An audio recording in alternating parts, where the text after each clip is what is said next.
Казвам се Красимир Лозанов, аз съм от екипа на Жене 45. И тук съм, защото не само от името на издателството, но имах и персонален ангажимент към текста, доколкото помагах на Дени да направи книгата, надявам се, по-добра. Това вече вие ще го кажете, като я прочетете. Преди да започне разговора с нея, ще ви кажа, че книгата дойде, т.е. ръкописът дойде при нас 22 година. Книгата излезе непосредствено в началото на зимния коледен книжен панаир.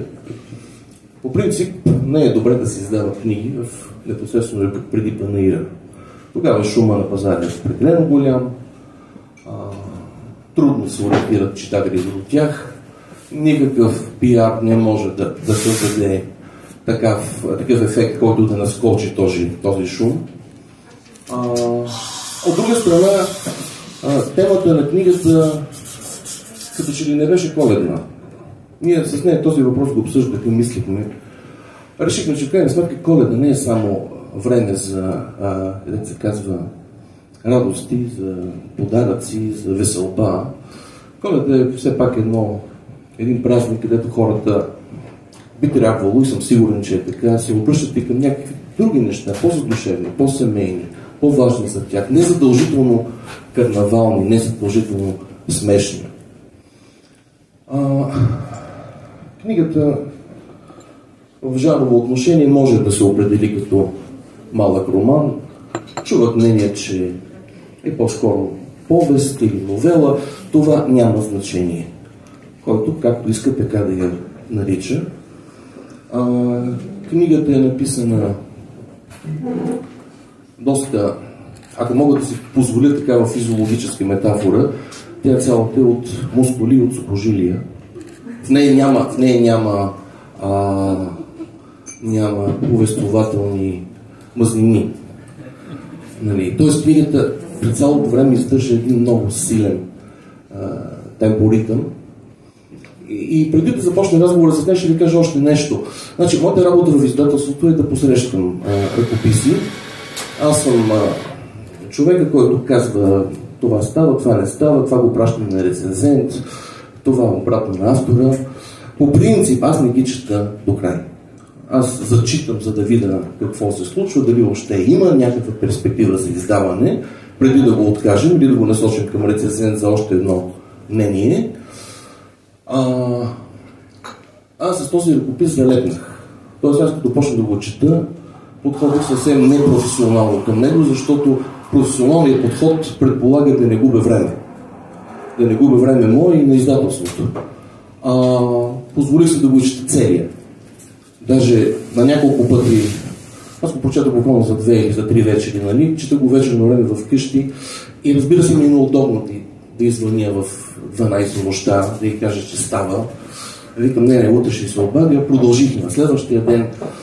Така че, там въобще въпросът големия беше дали това е текст за нас. Значи,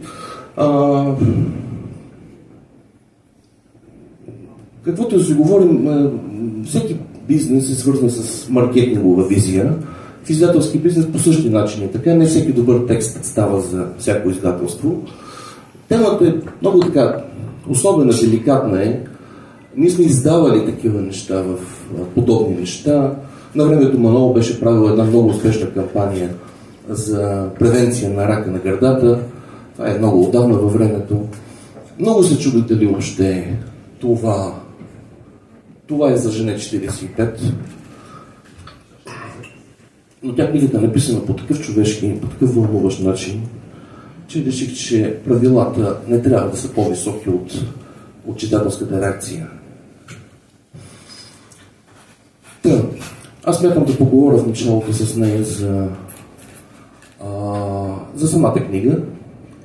А след това може би ще поговорим за някои неща, които са отвъд книгата. И след това, надявам се да не продължим повече от 30 минути, и след това да ви поканя да коментирате. Само един въпрос ще се позволя към вас. Има хора, които са чели книгата вече, нали? Приятелите.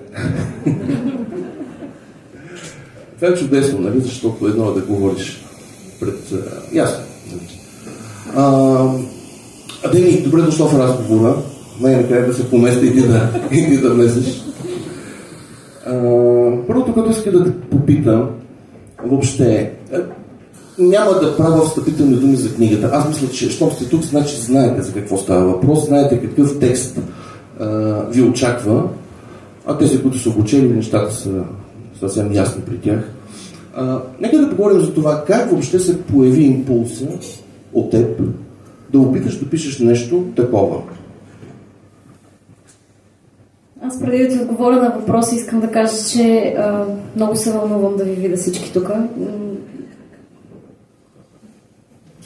Много ми е топло, много ми е прекрасно, че виждам толкова познати хора и непознати и ви благодаря за това, че споделяме този момент заедно.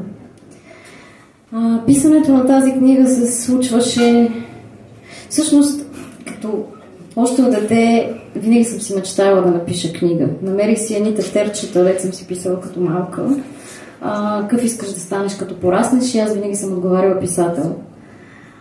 Но имах една много романтична представа за писането и затова никога не сядах да пиша, защото си представях, че за да напиша роман трябва да съм на една конкретна веранда, която гледа към планината, да пия чай в една топла жилетка и да стоя и да пиша роман, книга, стихове.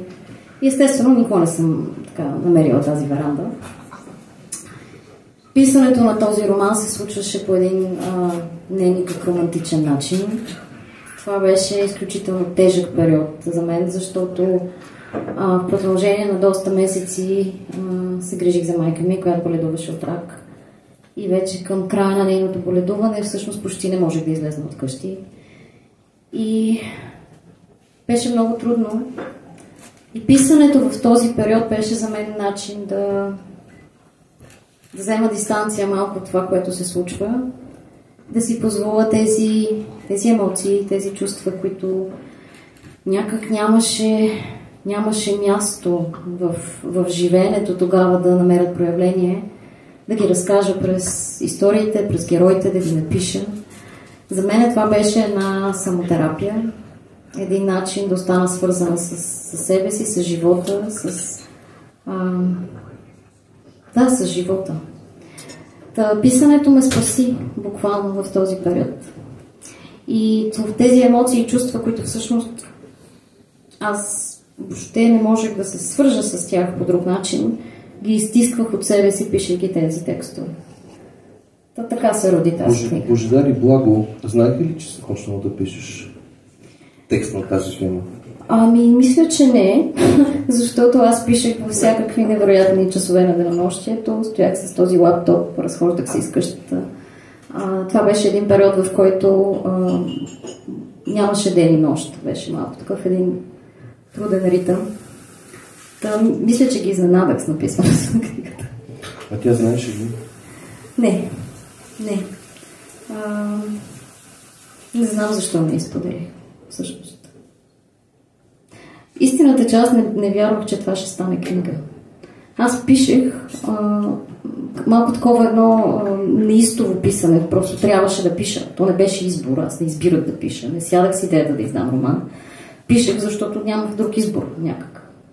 И когато написах книгата, я споделих с няколко човека. Изпратих текста. Ася, благодаря, беше един от тях. И никога няма да забравя, тя ми изпрати съобщение, в което ми каза, че стои в парка и ревее и че тази книга много е докоснала. И ми каза, Пиле, тази книга трябва да издадеш. И аз я чуха, но малко не повярвах. И всъщност тя изпрати на Манол и така книгата стигна до теб. И това го разказвам, защото понякога мечтите се сбъдват благодарение на приятелите, които имаме, а не благодарение само на нас. Благодаря ти. Добре, аз като читател на книги или на ръкописни текстове имам такъв навик. Той е общо взето достатъчно така досаден навик, но се оказа, че не обслужва работата, аз се изчислявам винаги, когато автора въведе някакви темпорални маркери, винаги си нанасям отстрани в полетата и се изчислявам да видя горе-долу как действието се нанася в рамките на, образно казано, на календара. И помня, че когато приключих за четенето, на мен ми излезе сметката. Нали? Тоест, оказва се в един момент, че след като изчислих коя година се случва действието, след като изчислих годините, на която е разказвачката, героинята Дамяна и другите герои, защото тя въвежда такива моменти, се оказа, че майката не може да е починала. Майката е жива. И тогава ти се обадих на тебе по този въпрос. И аз бях абсолютно шокиран, че текстът се е случвал преди да се случи смъртта. За мен това беше просто... Аз много бях впечатлен от това, защото не може да си го представя като практика, нали? Т.е. как се съчетава от една страна травмата с съответния творчески порив. Т.е. да се пише. Аз си мисля, че всъщност за това се казва и чакалнята. Защото писането беше в един процес на чакане. На чакане в чакални предболнични кабинети, на чакане на края и на чакане на това да продължи моят живот. То беше като един стендбай всичко. И не знам, аз си мисля, че за творчеството изисква емоциите да са живи в момента. За мен това беше много... Това, което изпитвах в момента да го изкарам на листа, беше много естествен процес. Да, всъщност аз пишех през цялото това време и завърших книгата няколко дена след като майка ми почина. Аз тогава се отказах да насочвам ръкописа към други колеги, да търся друго мнение. Бях до такава степен ангажиран емоционално с него. И така някак се естествено, като от само себе си, се оказа, че трябва да влезе в ролята на редактор. И тогава си зададах въпроса така: можеш ли да редактираш скръпта? Тоест, когато един текст е резултат не на художествена фантазия, не на определени игрови похвати, а реално погледнато отразява нещо, което много е ясно, че то стои под повърхността. Каквото и да говорим, че книгата е роман, че това е художествен текст, нали? Те нещата са толкова искрени и толкова затрогващи вътре. И в крайна сметка трябва да се влезе с някаква намеса. Питаше се как да бъде тази намеса. От друга страна си задава въпроса: добре, как може един човек да ми се довери при положение, че ние с този човек не се познаваме? Ние се бяхме видяли чак след като свършихме работа. Имахме някакви телефонни комуникации на вие. Писах, да, така беше. Ние много късно минахме на ти. Ти въобще как се довери въобще да допуснеш външен човек в този целият процес? Защото процесът е прекалено камерен, бих казал интимен. Може би е интересно да разкажа как, понеже има доста колеги тук в залата психотерапевти. Всъщност редакцията на този текст си беше... Ти доста терапевтично подходи към текста. С една... Аз не търся комплименти, моля да си. Не. Аз да кажа с една така много директен подход, в който не ми спестяваше: това е клише, това не става, това трябва да го промениш. И едновременно с това с една много такава дълбока човечност към текста. И аз се почувствах много, много прочетена от тебе, без това да бъде по някакъв начин... Всъщност доверихте се точно заради тази директност и тази човещина едновременно. Краси ми звънна един ден и каза: връщам ти тук с едни корекции, да знаеш, че много се повтаря това със сълзите и среването в текста. Пък аз бях на някаква почивка, вече бях забрала и какво съм писала, нали, много. И викам: къде пък ще се повтарят сълзи? Къде? Кой реве в тази книга? Викам: аз не си спомнях такова нещо. И той ми беше маркирал в текста, където пише сълзи, плач, рев, нали, това беше маркирано. На всяка страница имаше много червено. И аз викам: добре, ще редактирам, обаче си зададах въпроса: хубаво да има какво значи това са? Много сълзи има в тази книга. И беше някъде 6-7 месеца след смъртта на майка ми. И тогава осъзнах, че всъщност аз съм писала много за сълзи и за плач, но аз почти не бях плакала. Истина, че не си бях позволила сълзите доста дълго време след нейната смърт. И това беше за мен много ценна обратна връзка, която ми подейства не само за да оправя текста и да махнала съм голяма част от сълзите, да знаете. Но и за мен самата беше много терапевтично. Така че смятам, че редакцията, между другото, редакцията на книга си е терапевтична работа. Така както терапевтите работим с много внимание. Виж, нашата работа дали се е получила или не, това ще го кажат читателите, защото ние може много да си я харесваме, но това си е наше мнение. От друга страна, тук е много важно да върна на топката и да кажа, че ако ти не беше проявила тази диалогичност, тази пластичност, нещата щяха да се развият по друг начин. Не непременно по-лош, може би. Само по темата за сълзите да кажа, че аз по принцип съм човек чувствителен. Хората от близките ми приятели го знаят това нещо, жена ми го знае това нещо, нали? И аз понеже през деня съм офисен човек и не мога да редактирам, защото постоянно някой влиза, някой излиза, телефони звънят. Аз оправя вечерно време вкъщи, като се прибера от работа и седа аз на дивана, работя, тя прави вечерята и по едно време вика, да сте ги средал да дадем, нали, че вече е готово, нали, даже съм етап и ще вика, много трябва да ти плаща вредни, вика, с тия ръкописи си разби нервите, нали, аз така и Здравка Евтимова, като работя по нея и там много и рева, нали. Но тук има един текст конкретно за мъжките сълзи, от който така леко се, нали, възгордях, може би, че са уместни. Аз въобще мислих по-натам да задам въобще въпроса за... Ота така естествено тръгна. Въпроса за това каква е ролята на сълзите въобще в травмата. Но нека да приключим с темата за романа, че се върнем отново за сълзите. Добре, значи, хубаво. Значи, ти сядаш, пишеш текста, ти го развиваш, случва се това, което се случва и в крайна сметка ти решаваш, че това може да го покажеш на външни хора. Как се случва още това нещо? Аз предполагам, че това е отделна порода страх. Тоест едни съвсем интимни неща, които са предназначени първо за самата тебе, с такава автотерапевтична цел, и след това, може би, за близките ти, най-близките ти хора, как в един момент решава, че това може да бъде споделено с хора като нашите приятели тук отпред. Благодаря ти много за този въпрос, защото аз самата се учу.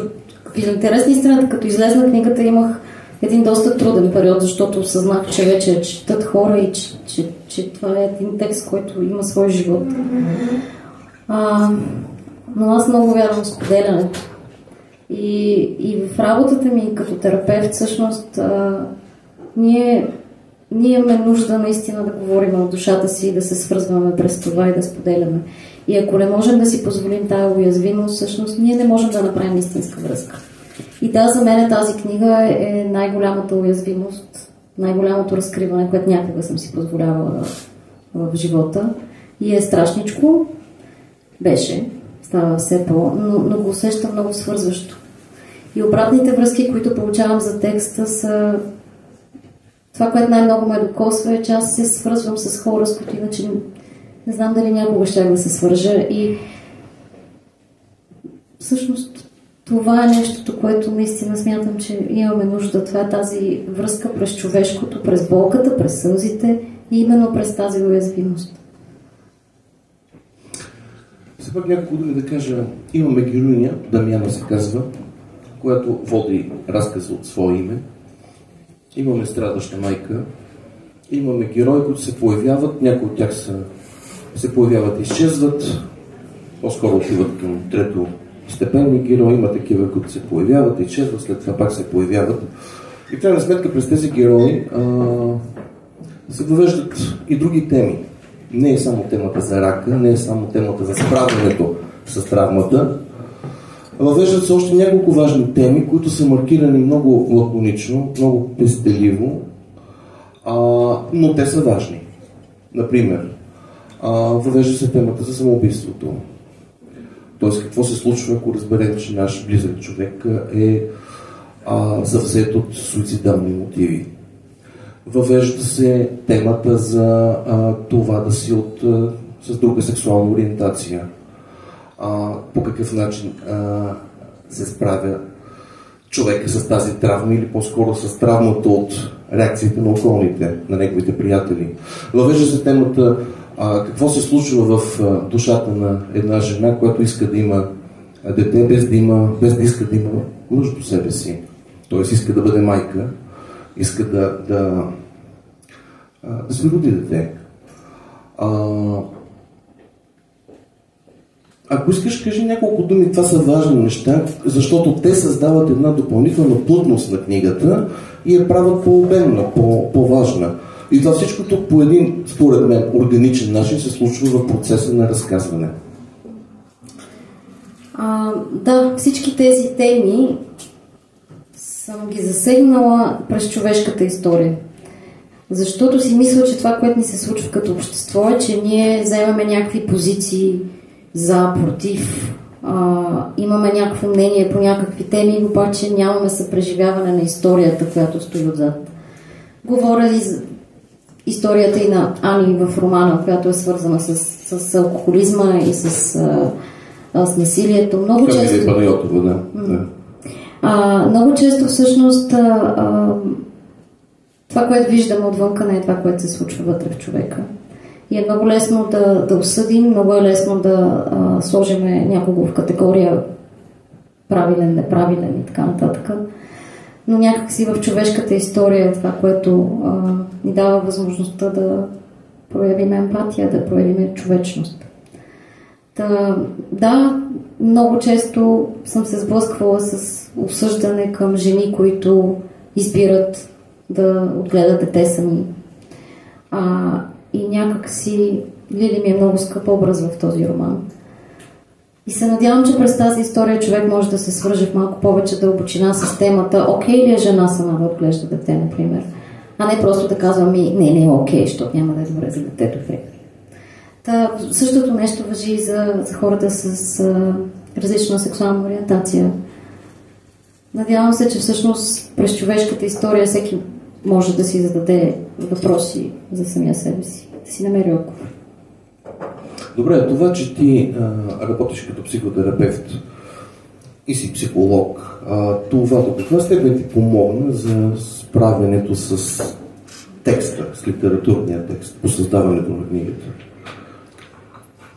Вярвам, че много ми помогна, защото всъщност това да слушам човешките истории, да ги чувам и да ги съпреживявам е нещо, което правя всеки ден. И работата ми като психотерапевт, всъщност най-голямото богатство в нея е, че е изключително вдъхновяващо да видиш силата на човешкия дух и способността на човек да преминава през много трудни неща и въпреки това да съхрани тая жажда за живот и да съхрани себе си, да се развива и да расте. И всъщност, естествено, историите в тази книга са вдъхновени от истории на хора, с които работя. И да, много ми помага това. Помага ми не само да пиша текст, помага ми на мене самата. Аз мисля, че това е най-вдъхновяващата работа на света. И моята работа е вдъхновяваща. Да. Аз много си го обичам. Ще ви кажа, че когато дойде първия вариант, независимо от това, че ви разказах колко бях силно така емоционално ангажиран с него, но тогава помня, че той беше на ръба между художественото и между нон-фикшена. И даже тогава помня, че се обадих и казах: ти искаш ли книгата все пак да отиде в посока на белетристичен опит, да се разкажат едни терапевтични практики, или да отиде по-скоро към художественото, към белетристиката? Може би трябва да поясня, нали, за разлика от моята колежка, която е в залата Вяра, която е психолог, аз не съм психолог по образование, тези неща поназнайвам от обща култура, както може би повечето от вас, ако не са психолози. И тя тогава ми каза, че не, аз държа нещата да върват в редакторския етап, да върват по-скоро към белетризиране, т.е. да стане текстът по възможност повече художествен текст. И в тази връзка искам да те попитам следното. Значи, този въпрос го задавах и на Камелия Панайотова с Ане. В крайна сметка, ние четем художествен текст. Как ти си представяш границата на художественото? Тоест, смяташ ли, че книгата може да изпълни някакви отвъд художествени цели?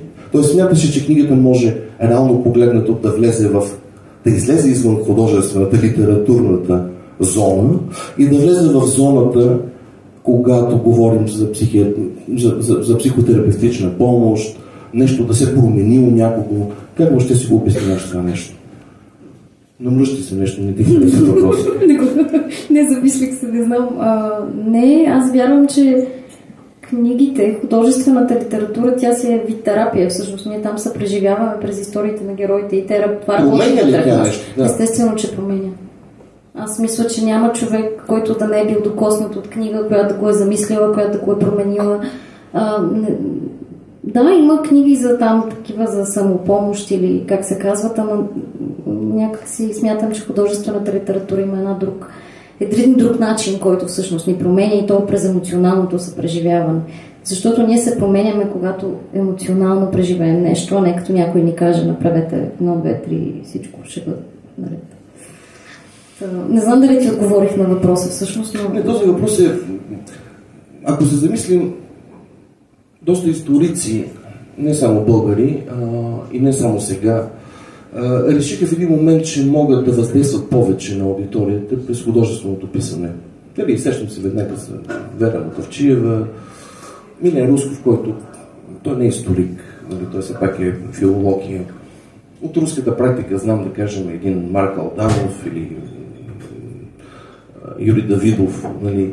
Но в крайна сметка се оказва, че научното знание и практиката като че ли в един момент не работят така добре, колкото работи художествения текст, който е попил опита на съответния историк или психотерапевт и се оказва, че така като че ли работи по-добре. Може би, всъщност, един от авторите, който много ме вдъхновява е Ервин Ялом, който е той психиатър и психотерапевт, нали? Всъщност в неговите романи, те са романи, но има много психотерапевтичен опит. Но те се четат като романи и се преживяват по този начин, като художествена литература. Така че, не знам, някъде не работи. Вчера една моя приятелка, литературна приятелка ми се обади, каза ми, че чела книгата, че много е. Там ситуацията, че тя също загуби майка си по подобен начин. Много е плакала. И ме попита нещо, което аз го приех като критика, и то си беше критика. И ме замисли, защо в романа няма отрицателни герои? Тоест някак си не сме ли прекалили не си ли прекалила, и аз не съм обърнал внимание върху това, че някак си са все едни хубави хора вътре. Аз може ще кажа какво аз си отговори. Да, този въпрос ме замисля, всъщност не знам каква е причината. Мисля си, че малко може би залитам в посоката, че нали, то какво значи отрицателни герои? То всеки човек, нали, дори този лекаря, който е там, може би единственият по-отрицателен герой там, в началото на историите, той за неговото поведение стои някаква човещина отзад и някаква история. И много е лесно да сложим някой в графата лош, пък друг добър, ама то колко истина, това не знам. Аз смятам, че ако бяхме отишли в тази посока, за да се развият такива образи, е необходимо текстово пространство. Книгата щеше силно да нарасне като обем и тогава щеше да бъде друга книга. Тогава даже не знае какво щеше да бъде. Аз лично съм доволен от резултата във вида, в който е, защото книгата в този вид постига най-важното. Значи най-важното да провокира емпатия, да буди човещина. Аз знам, че всеки си има някакъв негов личен опит по изпращане на близки хора. В моето семейство не е имало такъв случай и аз го чета като човек, който не се е сблъсквал непосредствено с такъв проблем в живота, но това не пречи. Това не пречи да се реагира, да се замислим, да плачем. Така че просто аз не смятам, че книгата е само за читатели, които са в такова положение. Аз много се надявам да не е книга, която е само за това как изпращаме близък. Всъщност книгата за мен е много повече за...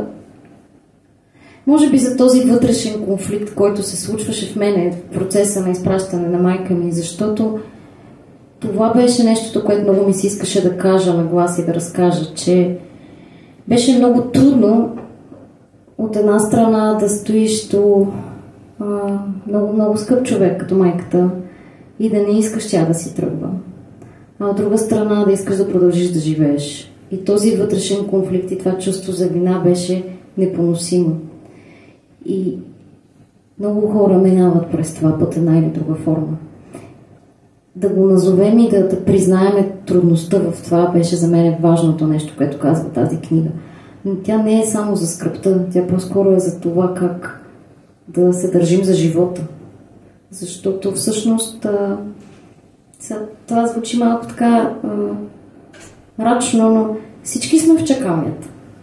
Реално всички чакаме един ден да умрем. Въпросът е, че въпросът е да не чакаме да живеем. Защото тогава е тъжно. И това се надявах всъщност повече да кажа с тази книга. Тези, които не са чели от вас, на тях искам да им кажа, че книгата в никакъв случай не е депресивна. В книгата има даже хумор, и то добре поднесен хумор.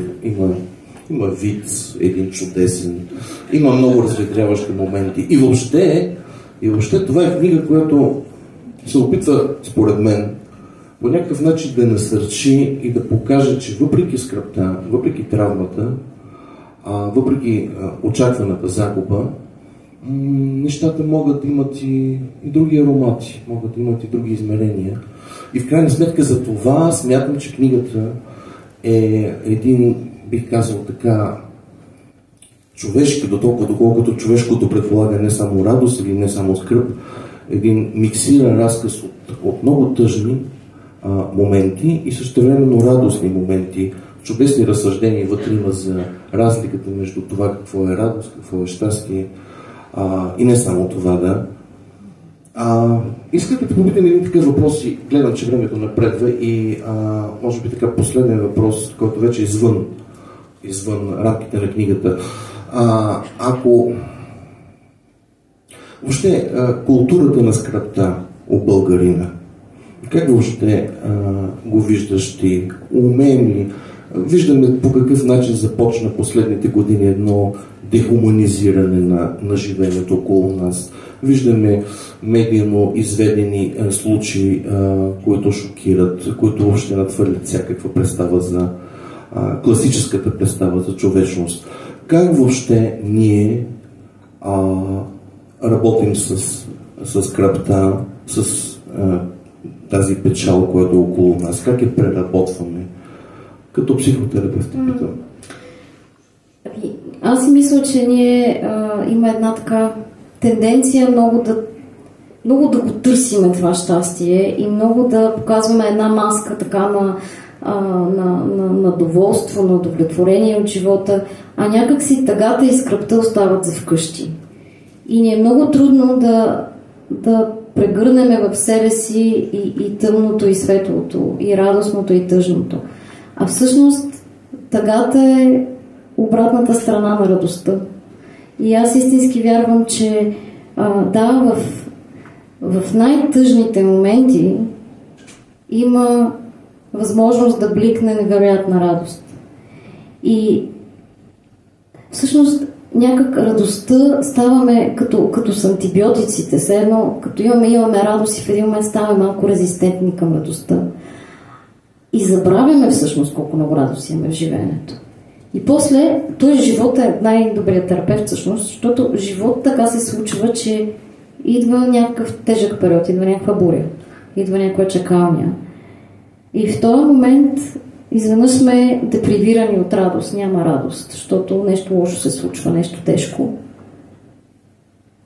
И когато чакането свърши, когато бурята отмина радостта, изведнъж има друг вкус и друг аромат и друга сила. И аз това го преживях много силно, защото си спомням как... Спомням си един плаж и едно море и как влезнах в морето след като не го бях виждала много дълго време и колко бях копняла за този момент. И никога няма да забравя този момент на радост. А преди това 1000 пъти съм влизала, но никога не го бях посрещала така това море. Та понякога си мисля, че тъмните, трудни моменти в живота ни идват, за да ни подсетат колко много радост има в живеенето всъщност. И радостта и тъгата върват заедно. И там, където има тъга и радост, има любов. Всъщност любовта има нужда и от двете неща. Та, културата ни на скърбене, аз всъщност там мисля, че едно от нещата е, че се крием в болката си, в уязвимостта си. Но другото е това, което героя Жорката в книгата, който много обичам, това, което той разказва всъщност, как имаме една претенция, като ще е радостно да е радостно, а като е тъжно, потъваме в тоталната скръп и не си позволяваме моментите на радост. И мисля, че тази игра с тези две емоции, с тъгата и с радостта заедно, всъщност ни дава шанса да живеем пълноценно. Да. Само да кажа за този вид, много ми е важно в книгата. Тук много хора знаят този вид, защото аз от 20 години го разказвам и почти никой не се смее на този вид, единици са. И един приятел каза: ти затова ли написа книга, че да го пишеш и сега хората да го четат? Мисля, че да. но да, всъщност... Добре, кажи вица. Не, няма да ви мъча. Не. Написах го в книгата, взех си моето. Но... Да, всъщност образа на Жорката е много важен, защото такъв тип хора, които умеят да генерират радост, са като, не знам, подаръци от съдбата, когато ги имаме в живота си. Всъщност, моят чичо беше такъв човек и той е всъщност първообраза на Жорката. И знам колко ми липсва, защото вече го няма, но ми липсва именно тази способност да се засмее в безумния момент, в който всичко изглежда ужасно, но той е способен да те разсмее с някаква изключителна глупост, като един такъв виц, например.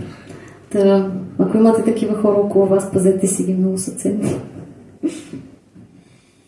Едно място твоята героя ни казва: обещавам си някой ден да напиша книга за това. Така че ти написа книгата, ние я издадохме. Приключвам с моите въпроси към теб. Дано нещо се очаква. Да няма такова, което се очаква да ти питам, пък не съм. Ами да ви поканя да се включите в разговора. Благодаря.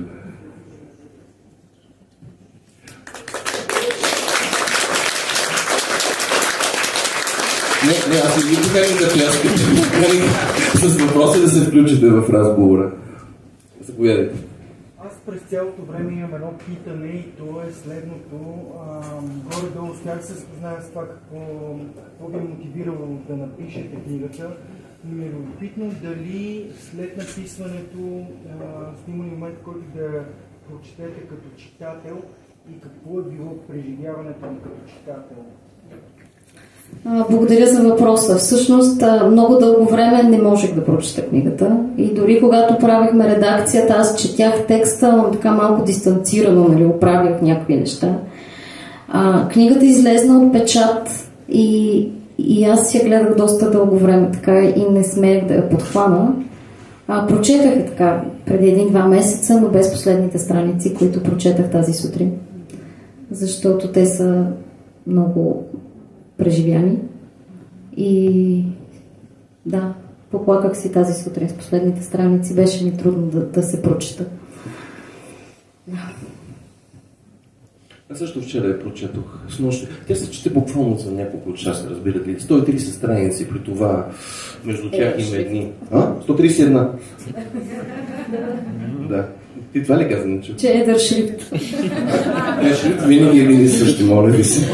Нали, има едни такива неща, ето, които отнемат от страниците. И ще ви кажа, че едно е да четеш разпечатки и да работиш с химикалката по тях, друго е да го прочетеш като книга. Съвсем различно усещането. Нали? Съвсем различно не плача тогава, съвсем различно е реването. И наистина, особено във втората част, грубо казано, тя няма части, нали? Но към края нещата стават много, много емоционално предизвикателни за справяне. Така че въпроси други? Да, заповядайте. Може ли да очакваме продължение на чаканията с истории за това как всъщност се минава през такъв момент, как търсим радостта в живота?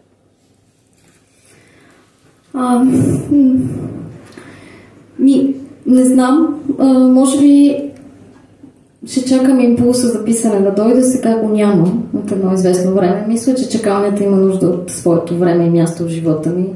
И някой ден може би ще дойде време отново за писане. Сега имам нужда да се върна към живеенето и радостта и по-малко писане, сякаш.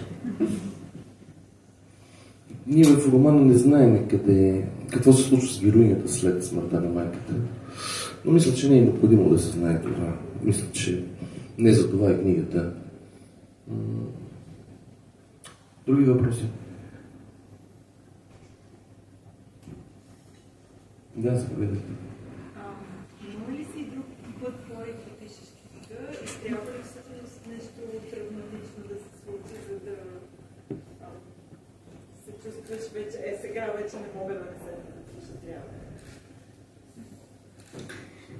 Много се надявам да не трябва да се случват травматични неща, за да пишем, защото не звучи добре. Мисля, че писането е начин да... За мен е начин да взема дистанция от нещо, което не мога в момента да видя в живота си, не мога да преживея в живота си, в самото живеене. За мен така работи. Но... Да, надявам се, че е просто един разговор със себе си, който го вадиш от себе си и го пишеш на страниците. Така го виждам аз. Въпрос от залата. Трябва ли да се легализира марихуаната? Благодаря за въпроса. Да кажа, че всъщност една от причините... Да, това всъщност го забравих. Една от причините да пиша тази книга беше наистина това, че смятам, че марихуаната за медицински цели е следва да бъде легализирана в България, за да не се превръщат хората, които се лекуват по този начин, да не стават част от наркомрежа, както аз бях. Имаше абсурдни ситуации, докато снабдявах майка ми и други хора. Надявам се да няма до органи на реда да ми се случи нещо, но да, героинята, героинята. Да. Други въпроси? Виждам тук една книга с много белязки по нея. Аз съм отбелязала неща, които са ми харесали в книгата. Въпроси нямам. Насладих и се за това, че личи си определено стегнатия текст, личи си болката, личи си личното отношение. Усетих книгата. Аз поделих с Крас по-рано, че я дочетох на път от някакво хубаво място, в морето, живея в Италия, Лигурия.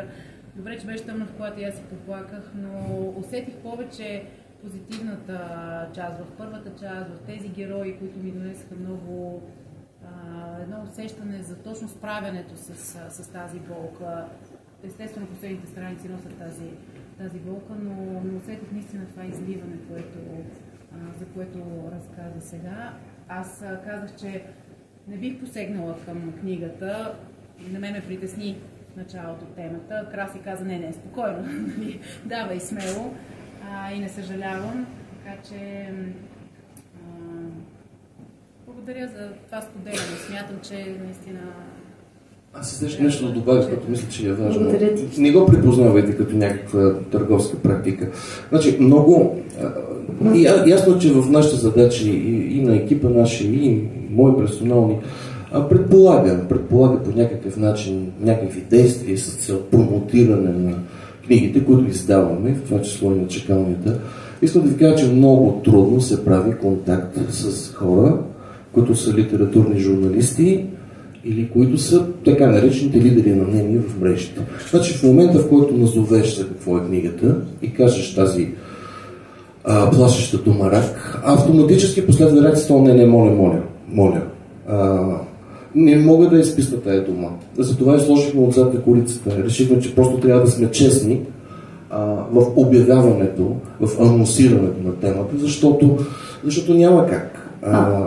И се случва, те просто не желаят. Защо ви го казвам това? Ако вие прочетете книгата и ви харесва, говорете с ваши приятели, с ваши близки. Тук не е въпросът в продажбите, повярвайте ми.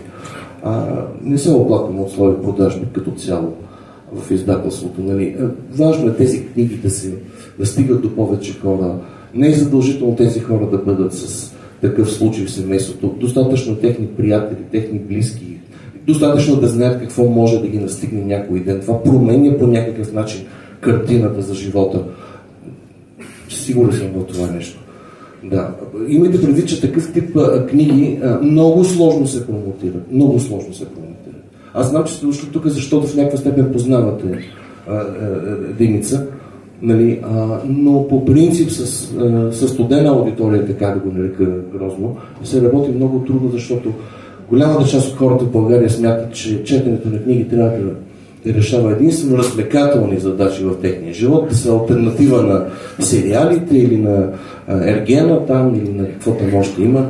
Нали, и ако вие не поискате да станете посланици на такъв тип текстове сред ваши близки хора, по същество се проваля една важна идея, разбирате ли? Нали? Тук не е въпросът това да правим от нея бестселър или да я правим литературна звезда, нали? Не стои в тази посока проблема. Краси, това отговаря на въпросите всъщност точно за културата на скръпта и за културата и на боледуване. Защото ако думата рак плаши, истината е, че това е една дума, която не знам, вече чуш, че всяко семейство или всяк род има такива истории. Ако не можем да говорим открито за това и да споделяме, как ще бъдем заедно, като стане трудно? Ама аз този проблем го има извинявай. Да, искам да кажа, че всъщност именно в болестта, в смъртта, в трудното, точно за това имаме нужда. В смисъл, за мен това е ролята на изкуството по принцип, да помага на човек да не се чувства сам в трудното. Та жалко, ако всъщност думата рак плаши наистина. С представянето на Ана, романа на Камелия Панайотова, няколко човека ми казаха: стига с това домашно насилие. Добре, стига. Дайте да направим така, че тези книги да станат безсмислени, да станат анахронизъм, тогава ще спрем да издаваме такива книги.